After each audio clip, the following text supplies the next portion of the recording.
রাত তখন গভীর। শীতের হাওয়া যেন মৃত কারো নিঃশ্বাসের মতো ঠান্ডা। গ্রামের চারিদিক ঢেকে গেছে ঘন কুয়াশায়। পুকুর, বাঁশবন, মাঠ কিছুই আর আলাদা বোঝা যায় না। দূরে কারোর বাড়ির উঠোন থেকে হালকা হাওয়া বেরোচ্ছে।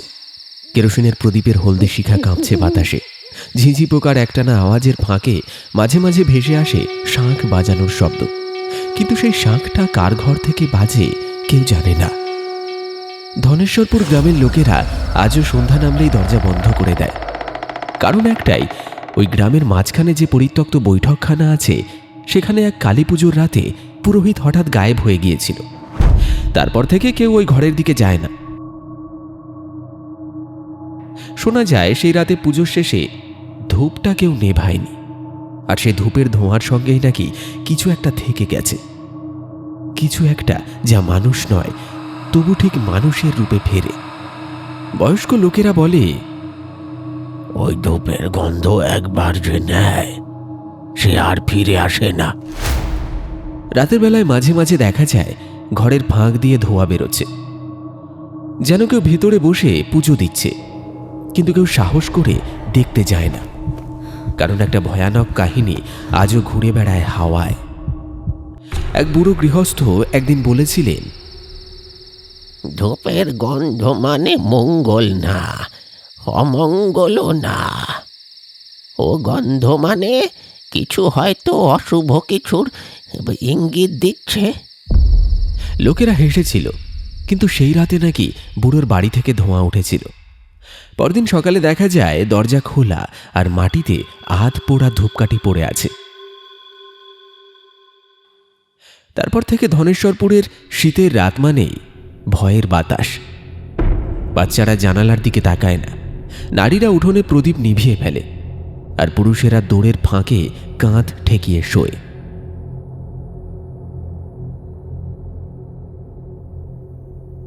সেই রাতেও যখন কুয়াশা ঘনিয়ে এসেছিল, বাড়ি ফেরার পথে এক ব্যক্তি মনে মনে বলল, আজও কি এখানে ধূপ জ্বলছে? হ্যাঁ। হঠাৎ দূর থেকে আরেকটা শব্দ ভেসে এলো, জ্বলছে তো, কিন্তু কে জ্বালায় তা কেউ জানে না। কথাটা শুনে সেই ব্যক্তির সারা শরীর শিউরে উঠল, আর সে জোরে পা চালিয়ে বাড়ির দিকে রওনা দিল। কিন্তু তারপরেই এক বিকট আর্তনাদ, আর তারপর সবকিছু শান্ত। ঠিক তারপরই বাতাসে সেই চেনা গন্ধটা ভেসে বেড়াতে লাগলো, ধূপের আর ছাইয়ের মিশ্রণ। এইভাবেই ধনেশ্বরপুরের রাতের গল্প শুরু হয়, যেখানে প্রতিটা নিঃশ্বাসে মিশে থাকে ভয়, আর প্রতিটা গন্ধের ভেতর লুকিয়ে থাকে মৃত্যু। ট্রেনটা থেমে গিয়েছে ছোট্ট একটা স্টেশনে। সাইনবোর্ডে লেখা স্টেশনের নামটা কুয়াশায় ঢেকে গেছে। একটা হারিকেন হাতে গার্ড হেঁটে চলে গেল, আর তার সঙ্গে মিলিয়ে গেল ট্রেনের শব্দটাও। দূরে অরুণ দাঁড়িয়ে আছে, পুরনো কম্বল জড়ানো শরীর, চোখে অচেনা ছায়া। 10 বছর পর ফিরছে সে নিজের গ্রামে, ধনেশ্বরপুরে।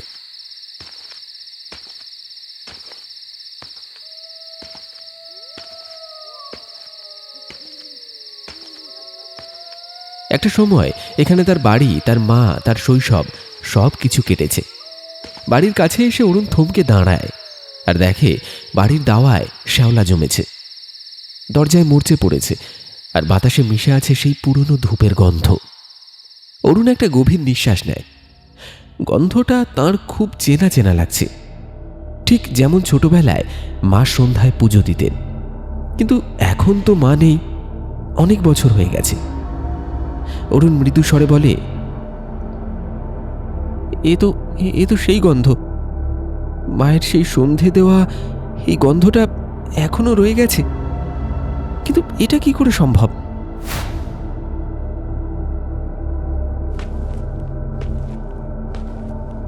দরজার কপাট ঠেলে সে ঘরে ঢোকে।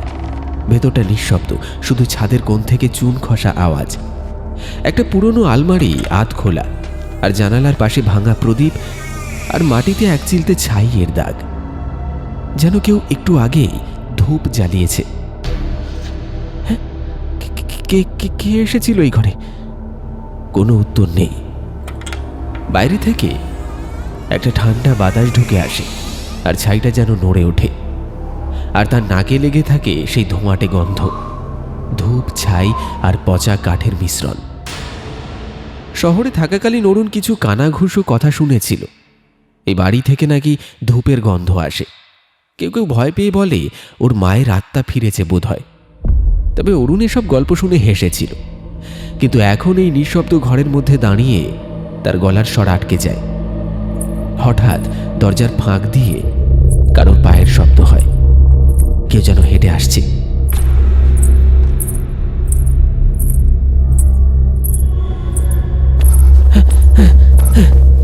অরুণ দৌড়ে জানালার দিকে যায়, কিন্তু বাইরে কুয়াশা ছাড়া কিছুই নেই। শুধু দূরে একটা ছায়া নড়ছে। না, পুরো মানুষ না, একেবারে অদৃশ্য যেন। আবার সেই গন্ধ, এবার আরো তীব্র, যেন কেউ তার কানের পাশে ফিস ফিস করে বলল, তুই তাহলে ফিরে এলি? অরুণ হঠাৎ পিছনে ঘুরে তাকায়, কিন্তু কেউ নেই। শুধু জানালার পাশে একটি মাত্র ধূপকাঠি পড়ে আছে, হাত পোড়া। ধোঁয়া উঠছে ধীরে ধীরে, আর সেই ছাইতে একটা আঙুলের ছাপ, ছাইয়ে ঢাকা কিন্তু স্পষ্ট।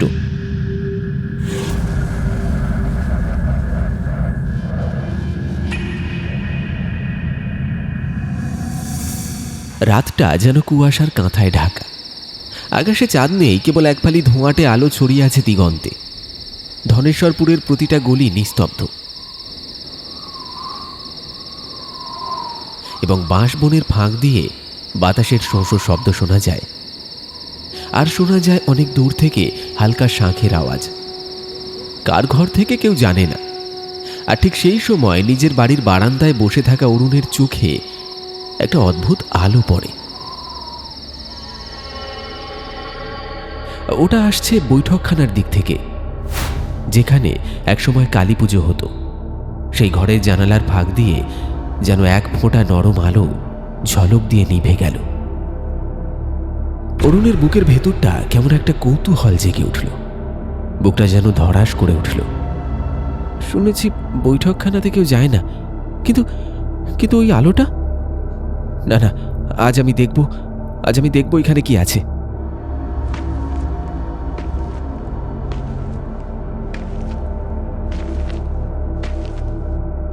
সে হারিকেনটা জ্বালালো। কেরোসিনের গন্ধ ছড়িয়ে পড়ল চারিদিকে, আর তার সাথে মিশে গেল সেই পুরনো ধূপের গন্ধ। বাড়ির পিছনে সরু পথটা পেরিয়ে সে হাঁটতে শুরু করল।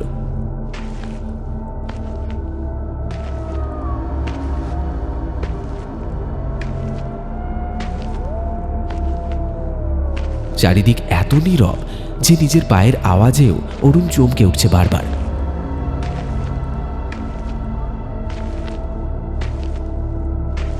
বাঁশবনের ফাঁক দিয়ে কুয়াশার পর্দা নামছে। তারই মাঝে একটা পেঁচার ডাকে চারিদিক যেন কোনো এক অজানা রহস্যে ভরে গেল।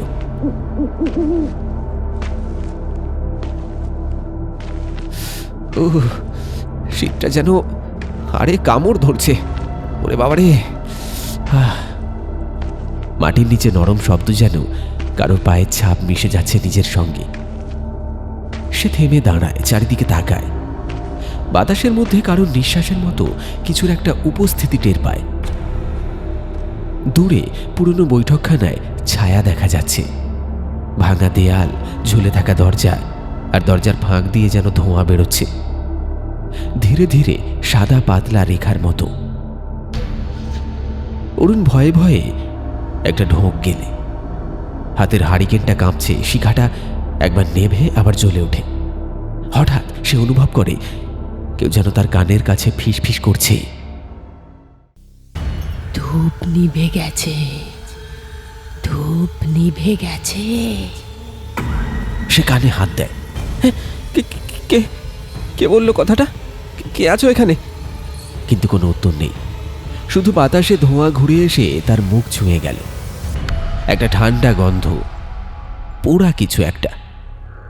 আর বৈঠকখানার সামনে দাঁড়িয়ে সে স্পষ্ট দেখতে পেল দরজার নিচে আধ পোড়া ধূপকাঠির মতো একটা জিনিস জ্বলছে। ধীরে ধীরে ধোঁয়া উঠছে সোজা আকাশের দিকে, যেন কেউ ওখানে বসে অপেক্ষা করছে। অরুণ এক পায়ে এগোলো, আর সেই মুহূর্তে বাতাস নিস্তব্ধ হয়ে গেল। দরজা ঠেলে ঢোকার সঙ্গে সঙ্গে একটা অদ্ভুত শব্দ হলো, একটা কিচ আওয়াজ, যেন বহুদিন কেউ দরজায় হাত দেয়নি। অরুণের হারিকেনের আলো ঘরের কোণে ঘুরে বেড়ালো, আর সেই আলোতে দেখা গেল ধুলো, জাল আর ছাইয়ে ঢাকা একটা পৃথিবী, যেখানে সময় থেমে গেছে। ঘরটা ফাঁকা, অথচ যেন মনে হচ্ছে বন্ধ। একটা পুরনো ঘন্টা ছাদ থেকে ঝুলে আছে, বাতাসে হালকা দুলছে, টুংটুং শব্দ করছে নিজে নিজেই।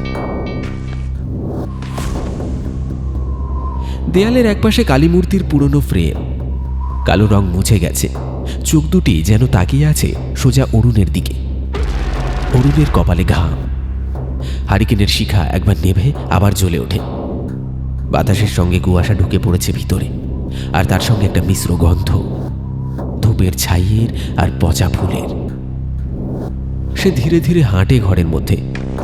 প্রতিটা পা ফেলতেই কাঠের মেঝে থেকে খচখচ শব্দ ওঠে। হঠাৎ মেঝের কোণে কিছু একটা চকচক করছে।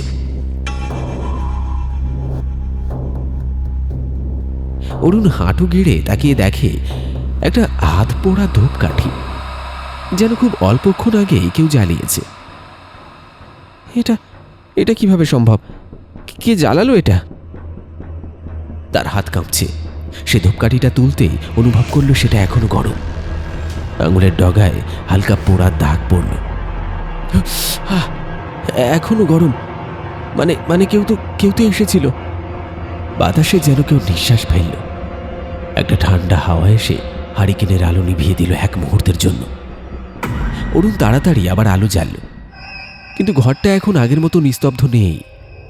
কোথাও একটা খসখসে শব্দ, যেন কাপড়ে ঘষা, আর এক কোণ থেকে ধীরে ধীরে ধোঁয়া উঠছে। সে চোখ বড় করে তাকালো। ওখানে একটা ছোট বালতি আর তার ভেতর কিছু আধপোড়া ধূপকাঠি স্তূপ হয়ে পড়ে আছে, এবং তাদের একটা আগুন যেন নিজে থেকে জ্বলে উঠল। কে আছে? কে আছে ওখানে? কে? দরজার পাশে ছায়ার মতো কিছু নড়ল, কিন্তু মানুষ নয়। কোনো আকার নেই, শুধু ধোঁয়া আর ছাইয়ের রেখা। ঘরের ভেতর ধূপের গন্ধ ঘন হতে লাগলো। চোখ জ্বালা করছে, শ্বাস নিতে কষ্ট হচ্ছে। আর সে ধোঁয়ার ভেতর হঠাৎ একটা নারী কণ্ঠ ভেসে এলো। তুই ডাকলি আর আমি না এসে থাকতে পারি বল? অরুণ স্তব্ধ। হাতের আলো কাঁপছে, আর ঘরের ভেতর ছায়া ঘুরে বেড়াচ্ছে, যেন প্রতিটা কোণে কেউ দাঁড়িয়ে তাকিয়ে আছে তার দিকে। ঘরের বাতাস তখন ভারী, এমন ভারী যেন কেউ অনেকক্ষণ ধরে নিঃশ্বাস নিচ্ছে না। হারিকেনের আলো একেবারে নিভে যায়, আবার জ্বলে ওঠে, কিন্তু এবার সেই আলোয় দেখা যায় চারপাশে ছড়িয়ে আছে ছাই, পুরনো ফুল আর হাত পোড়া ধূপকাঠির স্তূপ। অরুণের চোখে কৌতূহল আর ভয় একসঙ্গে। হাতের তালুতে রাখা সেই ধূপকাঠিটা যেন নিজে থেকেই হালকা কাঁপছে, যেন কেউ অদৃশ্য আঙুল দিয়ে সেটা নাড়ছে। হ্যাঁ, এত বছর পর এটা কিভাবে জ্বলতে পারে? বাইরে থেকে ঠান্ডা বাতাস ঢোকে, কুয়াশার সঙ্গে গন্ধটা ঘন হয়ে ওঠে। একটা মৃদু ফিসফিসানি, ঠিক বোঝা যায় না কার, কিন্তু শব্দটা কানে এসে লাগে যেন কাঁচের গায়ে আঁচড়ানোর মতো। জাল জাল। অরুণ কেঁপে ওঠে। তার হাত কাঁপছে, তবু সে দেশলাই ঘষে আগুন জ্বালে। আগুনটা একবার নিভে আবার জ্বলে উঠল, একটা ছোট্ট শিখা হয়ে। সে ধূপকাঠির মাথায় আগুন ধরালো, আর সঙ্গে সঙ্গে একটা অদ্ভুত শব্দ হলো। তারপরে বাতাসে ছড়িয়ে পড়ল এমন এক গন্ধ, যেটা ফুলের নয়, আবার পচনেরও নয়, কিছু একটা পুরনো পোড়া কাপড়ে, যেন শ্মশানের ছাই মিশে আছে ধূপের ধোঁয়ায়। অরুণের বুক ভারী হয়ে আসে, চোখ জ্বালা করছে, তবু সে তাকিয়ে থাকে ধূপের আগুনে। শিখাটা ধীরে ধীরে লাল থেকে কালো হচ্ছে, ধোঁয়া ঘুরে ঘুরে ছাদের দিকে উঠছে, আর যেন সেই ধোঁয়ার ভেতর থেকে কেউ দেখছে তাকে। কে আছে? কে আছে ওখানে? কোনো উত্তর নেই, শুধু ধোঁয়ার ঘূর্ণি ঘরের কোণে মিলিয়ে গেল। তারপর হঠাৎ একটা পায়ের আওয়াজ। অরুণ ঘুরে দাঁড়ায়, কিন্তু কেউ নেই। দরজার ফাঁক দিয়ে ছায়ার মতো কিছু একটা সরে গেল। ঘরটা কাঁপছে, ঘন্টাটা নিজে থেকে দুলে উঠল টং টং করে। বাতাসে গন্ধ আরো ঘন হয়ে গেল। অরুণের মনে হলো কেউ যেন তার পিছনে দাঁড়িয়ে আছে, নিঃশ্বাস ফেলছে তার ঘাড়ের কাছে। তুই এলি অবশেষে। অরুণ স্থির হয়ে গেল। ধূপের ধোঁয়া এবার তার মুখে চোখে সব জায়গায় ছড়িয়ে পড়েছে, আর ঘরের প্রতিটা ছায়া যেন নিজের রূপ বদলাচ্ছে ধীরে ধীরে।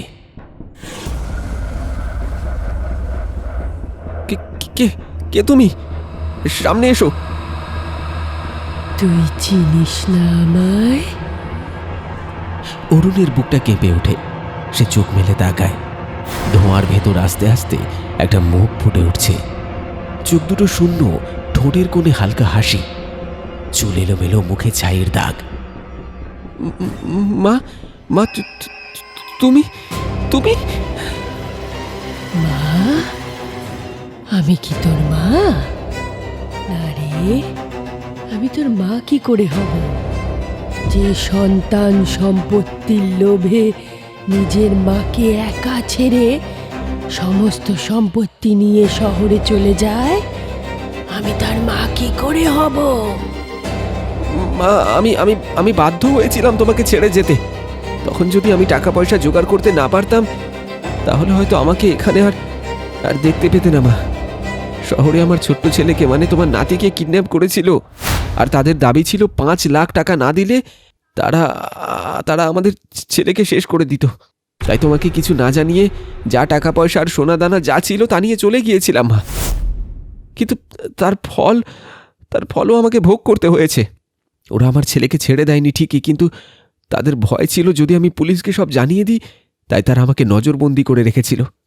তাই তোমার কাছে ফিরে আসতে পারিনি। মা, আমাকে ক্ষমা করে দিও। মা, আমাকে ক্ষমা করে দিও। তুই আমাকে এতটা পর ভেবেছিলিস? সবই তো তোর জন্যই ছিল। একবারও আমাকে বলতে পারলি না? আমি নিজে সব তোকে দিয়ে দিতাম হাসি মুখে। আমি ভুল করেছি। মা, ক্ষমা করে দাও আমায় ক্ষমা করে দাও। ওটা একটা দুঃস্বপ্ন ছিল। মা, একটা দুঃস্বপ্ন। কণ্ঠস্বর এবার রূঢ় হয়ে ওঠে। গলায় এক অদ্ভুত প্রতিধ্বনি, যেন একসঙ্গে অনেকগুলো মুখ কথা বলছে। স্বপ্ন নয়, অভিশাপ ছিল ওটা। এখন তো সব শেষ। এখন ফিরে এসে আবার কি হবে? ধোঁয়া হঠাৎ ছড়িয়ে পড়ে পুরো ঘরে। অরুণ চোখ ঢেকে রাখে, কিন্তু ঠান্ডা হাত তার কাঁধে ছোঁয়, আর সে তাকাতেই দেখে একটা মুখ অর্ধেক পুড়ে গেছে, আর সেই মুখটা তার নিজের মায়ের। মা, তুমি এভাবে পুড়লে কি করে?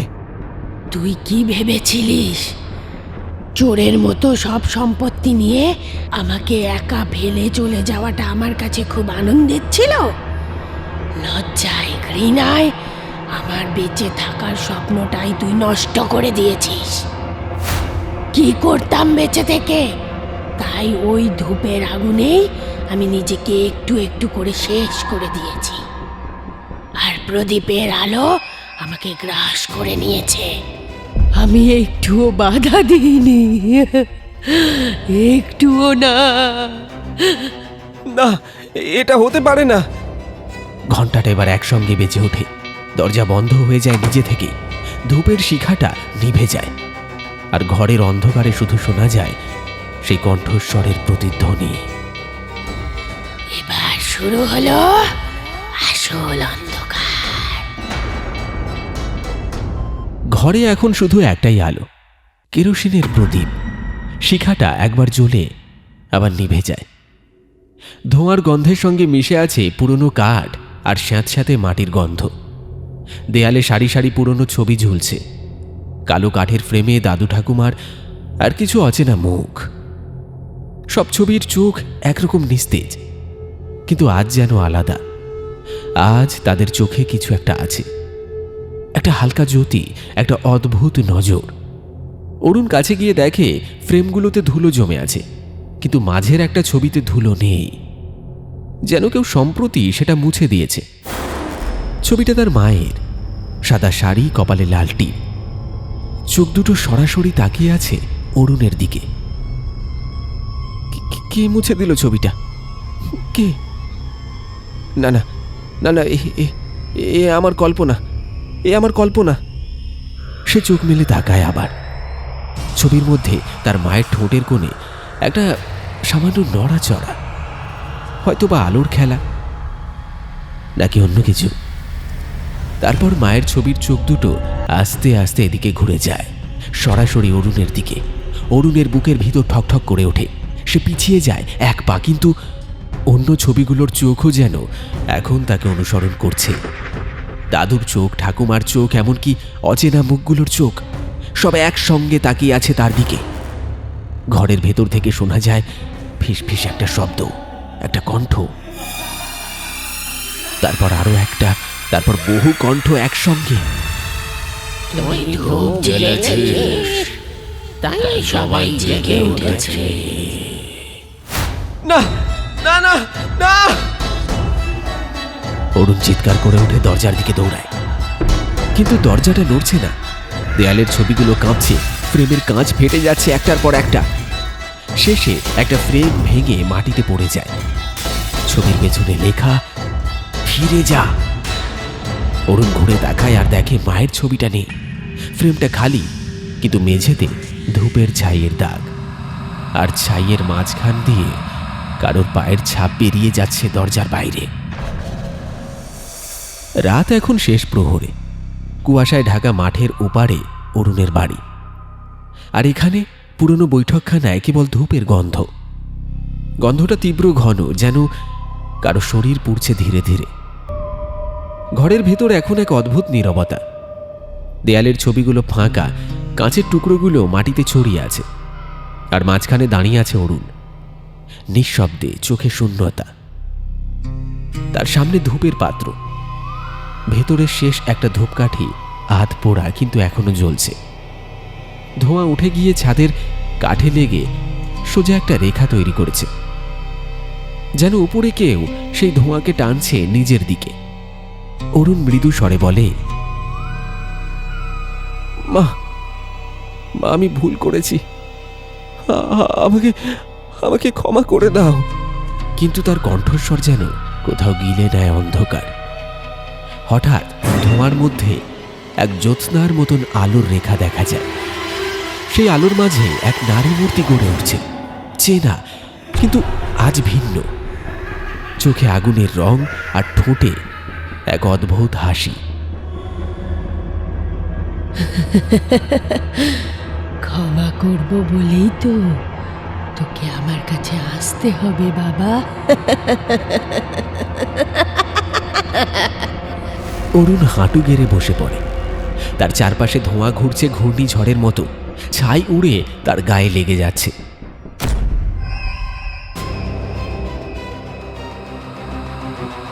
কণ্ঠস্বর এবার আরো কাছে আসে, আর তার কানে ফিস ফিস করে বলে, ধূপে ডাকলে ধূপেই মেলে। তুই ডাকলি তাই আমি এলাম, এখন তোকেও যেতে হবে। তারপর ধোঁয়া ঢেকে দেয় পুরো ঘর। প্রদীপটা নিভে যায়, আর নিচু স্বরে ভেসে আসে ঘন্টার মৃদু শব্দ। বাইরে ভোরের আলো ফুটছে। গ্রামের কয়েকজন চাষা দেখে বৈঠকখানার দরজাটা আধ খোলা। ভেতর থেকে ধূপের গন্ধ ভেসে আসছে। তারা ভিতরে ঢুকে দেখে মাঝে একটা মানুষের দেহ ছাইয়ে ঢাকা, চোখ খোলা, ঠোঁটে হালকা হাসি, আর দেয়ালে ছাই দিয়ে লেখা আছে, ধূপে ডাকলে ধূপেই মেলে। বাইরে তখন শাঁখ বাজছে কারোর ঘর থেকে। হয়তো সকালের পূজা শুরু হয়েছে, কিন্তু ধনেশ্বরপুরের বাতাসে আজও ভেসে বেড়ায় সেই ধূপকাঠির গন্ধ।